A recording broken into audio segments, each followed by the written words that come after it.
Hello, I am Shankar Mahesh and today I'll be presenting our work on comparative analysis of lysine and arginine pathways in Deinococcus genomes.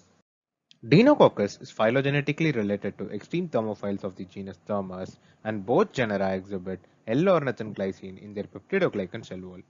Recently, the team at Shiv Nadar University isolated an arsenic-tolerant bacterium, Deinococcus indicus strain DR1, from Dadri wetlands situated in North India, and revealed the presence of L-ornithine in the cell wall of Deinococcus indicus. Unlike Deinococcus stridurans, this is a rod-shaped bacterium. The most recent report showed the presence of pleomorphism, or elongated cell shape, in minimal media. In other words, when ornithine was added to the growth media, the cell division was restored. Ornithine is a product in the arginine metabolic pathway, and there are reports of an evolutionary link between arginine and lysine pathways. Details regarding the L-lysine and L-arginine metabolism in Deinococcus species are not well understood. Here, we surveyed the lysine and arginine biosynthetic pathway in 22 Deinococcus genomes and have made a comparative study of some of the unique differences that are present in some of these genomes. Lysine biosynthesis occurs through two pathways as shown in figure 2.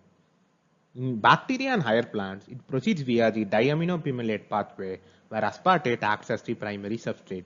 In algae, fungi, and euglenoids, it proceeds through the alpha aminoadipate pathway. The alpha aminoadipate pathway can be subdivided into two parts as shown here, which is formation of alpha aminoadipate from 2-oxoglutarate in the first part and the conversion of alpha aminoadipate to lysine in the second part.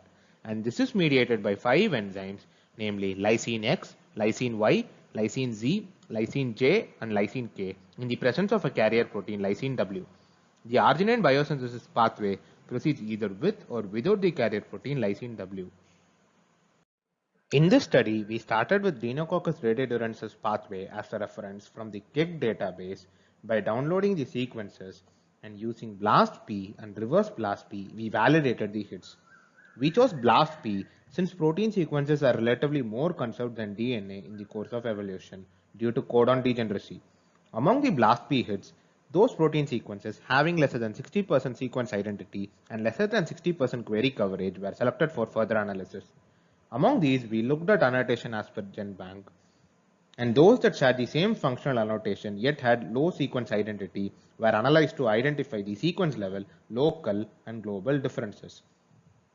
This is depicted in figure 3 for lysine biosynthetic pathway and figure 4 for arginine biosynthetic pathway. We constructed three-dimensional protein structures as these 6 proteins do not have solid 3D structures available in PDB. We used Rosetta to give us 5 models for each protein with individual confidence scores ranging from 0 to 1, 1 being a high quality model. All our models had a confidence score between 0.86 and 1, indicating that we had obtained good quality 3D structures that can be evaluated further for other analysis. For those models where the RMSD was greater than 0.5 among themselves, we used TCS to identify the median structure. For 2 proteins, we identified model 2 and for 1 protein, model 1 as the median structure. In figure 5, we have shown the 6 protein pairs that we analyzed where the orange regions are structurally non-equivalent. Starting with the lysine biosynthetic pathway, the first pair of proteins we analyzed was class 1 aminotransferase from Deinococcus radiodurans R1 and pyridoxal phosphate dependent aminotransferase from Deinococcus deserti. This is shown in figure 5a. The active site was structurally conserved, and since the active site is positioned at the dimer interface, it can be said that both the subunits of the homodimer contribute to the active site architecture. The next pair is acetyl-lysine deacetylase from Deinococcus radiodurans R1 and lysine W lysine hydrolase from Deinococcus mesacensus shown in figure 5b. We observed both its active sites and all 5 of its metal binding sites to be conserved. Interestingly, we noticed that the protein from Deinococcus mesacensus functions as a monomer, while the templates from which it was modeled had stoichiometry as dimers, tetramers, and octamers. We hypothesized that this could be a result of divergent evolution. We next analyzed acetyl glutamate or acetyl aminoadipate kinase from Deinococcus radiodurans R1 and lysine W aminoadipate kinase from Deinococcus murray, and this is shown in figure 5c.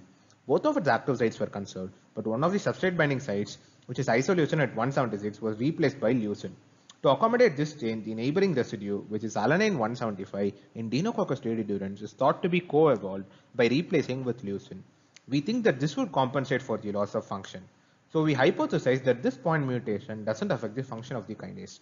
In the arginine biosynthetic pathway, we analyzed bifunctional ornithine acetyltransferase or N-acetyl glutamate synthase protein from Deinococcus radiodurans R1 and its ortholog bifunctional glutamate N-acetyltransferase or amino acid acetyltransferase from Deinococcus miscacensis shown in figure 5D.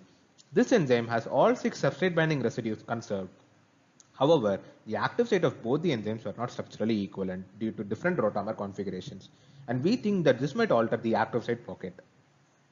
The second pair of proteins we analyzed in the arginine biosynthetic pathway was nitric oxide synthase-like protein from Deinococcus radiodurans R1 and nitric oxide synthase from Deinococcus miscacensis, shown in figure 5e. The heme binding site in both the proteins was conserved. Although most of the species in the genus Deinococcus lack the enzymes required to synthesize a cofactor called tetrahydrobioterin, these sites were conserved in this pair. Moving on to the last pair of proteins, we analyzed acetyl lysine deacetylase of Deinococcus radiodurans R1 and lysine W lysine hydrolase of Deinococcus murray, shown in figure 5f. The 2 active sites and 5 metal binding sites were conserved, and this is the same protein mentioned in the lysine pathway as well. Lysine K in lysine biosynthesis acts as arginine E in arginine biosynthesis, but one key difference is that the latter protein was modeled as a dimer and its dimer interface seems to be conserved. Hence, this protein is expected to function as a dimer. Since the genes in the lysine and arginine biosynthetic pathway are homologous, and 3 of the 6 enzymes chosen for our structural analysis have been specifically mentioned in the literature in view of evolutionary divergence, we think this further substantiates the patchwork hypothesis. To conclude, with our primary goal of understanding ornithine production, we discovered enzymes that show sequence level and structure level differences despite having similar functional annotation. Thank you for stopping by my poster. If you have any questions, I'm happy to answer.